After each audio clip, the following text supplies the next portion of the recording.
कभी एक अनुभव करना, एक प्रैक्टिकल अपनी जिंदगी में करिएगा, एक प्रैक्टिकल करिएगा।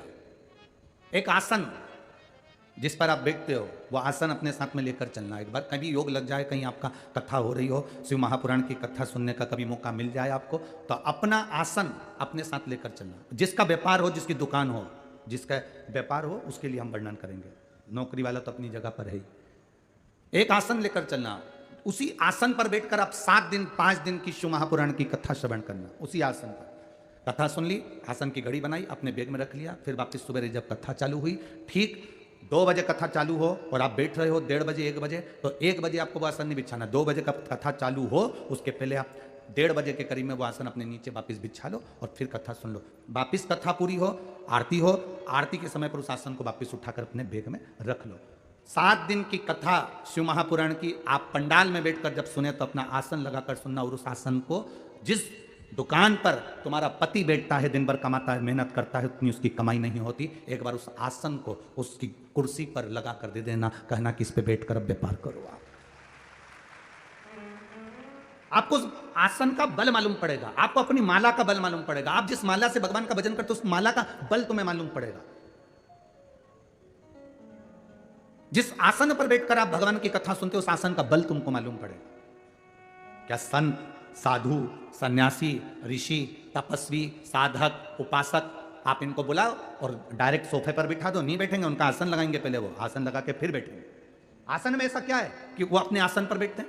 आपने कालीन बिछाया है, आपने मखमल का आसन बिछाया है, ब्राह्मण जन, गुरुजन, जो विद्वत जन है, भूदेव है जो मृत्यु लोक के, जो चतुर विद्वान ब्राह्मण होता है वो अपना आसन अपनी, जिसमें किताब लेकर चलता है, जिसमें अपनी पोथी पाने लेकर चलता है, एक आसन भी साथ लेकर चलता है कि मैं जिस मंत्र को पढ़ूं ये मेरा आसन में वो मंत्र का बल आना चाहिए और मेरा आसन कोई साधारण नहीं जिसको कोई डोला दे। महाराज आसन की मूलता हमारे साथ में।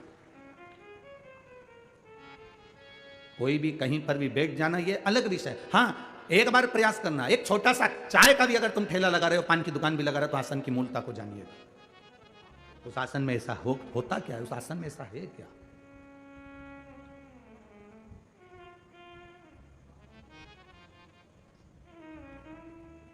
हमें लगता है कि ये मंदिर में आसन रखा हुआ है, पूजन का आसन रखा हुआ है, घर में हम पूजन करते हैं, आसन पर बैठकर करते हैं। आसन अनुशासन का एक आनंदमय भाव है जिस पर बैठकर हमारी तप साधना का बल बढ़ता। चलो और सरल भाषा में समझ लो, पोहे को गरम रखना है तो उसको गैस पे रखोगे कि पानी गरम कर कर बर्तन में उसके ऊपर कढ़ाई को रख दोगे? बोलो, जम के बोलो।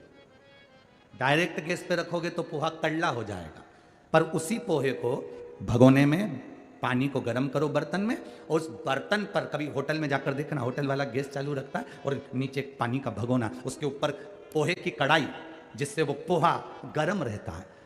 उस पानी के गर्म पानी के बर्तन पर उस कढ़ाई को रखा गया जिससे वो पोहा गर्म बना रहे। अगर वो गर्म पानी के बर्तन से हटा देता तो पोहा गर्म नहीं रहता, स्वाद नहीं आता। उसी तरह जैसे पोहे के लिए वो गर्म पानी का जो बर्तन है वो उसका आसन है, तो उस पर रखा है तो वो गर्म है। जब तक तुम आसन पर बैठते हो वो आसन में तुमको बल मिलता रहता है, तेज मिलता रहता है, उस पर बैठकर एक एनर्जी हमको प्राप्त होती है,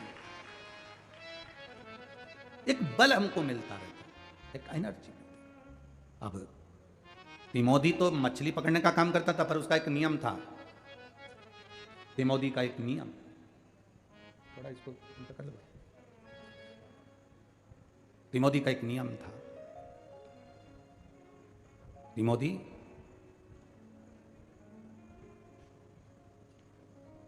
जाने से पहले, मछली पकड़ने से पहले, बंद ना करने का बोला है, इसको खोलिए, इसको भी खोलिए। तिमोदी शंकर भगवान के शिवलिंग का निर्माण करता, उसकी आराधना करता। थोड़ा सा नीचे, इसको भी हल्का सा नीचे, शिव की आराधना में लगा रहता। अब बड़ी बड़ी जिनके पास नाव है, बड़े बड़े जिनके पास में वैभव है, उनको इससे ईर्ष्या होती थी। ईर्ष्या इस बात की होती थी कि ये नाव बड़ी अच्छी चल। अभी कथा में कहा गुण दिया है भगवान ने, उसको निखारना है। मेरी बेटियां कई बार ससुराल में जाने के बाद रोती हैं तो मेरी बेटियों से हम निवेदन करेंगे तुम्हें रोने की जरूरत नहीं, तुम्हें तुम्हारे माता पिता ने और परमात्मा ने ऐसा गुण देकर भेजा है कि तुम अपने गुणों को प्रकट कर सकती हो। क्यों रोना ससुराल में जाने के बाद में?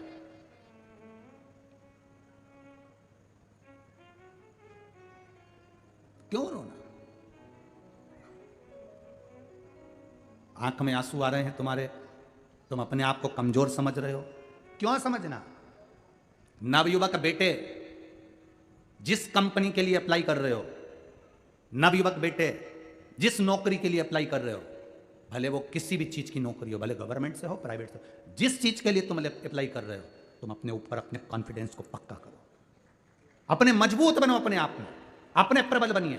और जब प्रबल बनकर आप जब भगवान के भरोसे रहकर, भगवान पर विश्वास कर कर और अपने आप पर भरोसा कर कर जब उस एग्जाम में बैठोगे, ये मत सोचना कि मैं पास होऊंगा कि नहीं होऊंगा, ये सोचना कि मेरा महादेव मेरे साथ है, अब की बार तो मैं निकल कर बताऊंगा, अब की बार मुझे निकल कर बताऊंगा। आप अपने भीतर बल तो है। तिमोदी के पास में एक चीज थी, वो नाव अच्छी चलाता था, पर साथ वालों ने विचार करा कि बताओ गजब का व्यक्ति है, इसके पास में नाव तो चलाने की कला है परंतु इसके पास में धन नहीं है। तो एक व्यापारी ने उस तिमोदी के साथ में एक कंपटीशन किया, एक प्रतियोगिता कर ली, एक प्रतियोगिता करी। और प्रतियोगिता जब करी, तिमोदी पड़ोसी को मालूम था, व्यापारी को मालूम था कि ये शंकर भगवान की भक्ति करता है, भजन करता है, 2 रोटी तो इसको भोलेनाथ जी दे ही देता है, 2 रोटी तो इसको प्राप्त हो ही जाती है।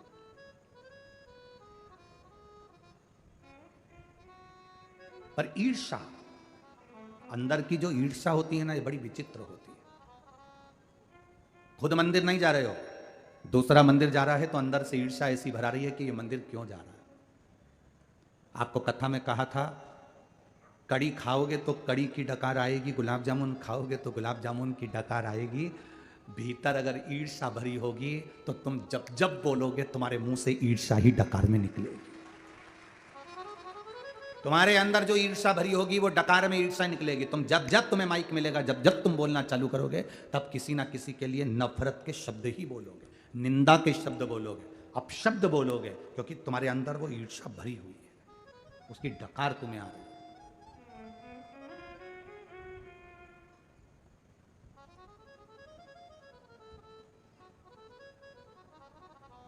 ईर्ष्या।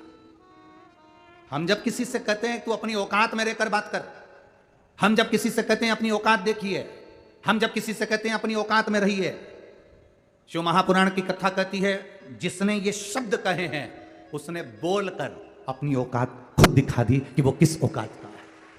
वो दूसरे से कह रहा है अपनी औकात में रहकर बात करो, अपनी औकात में रहो, अपनी औकात में बोलो।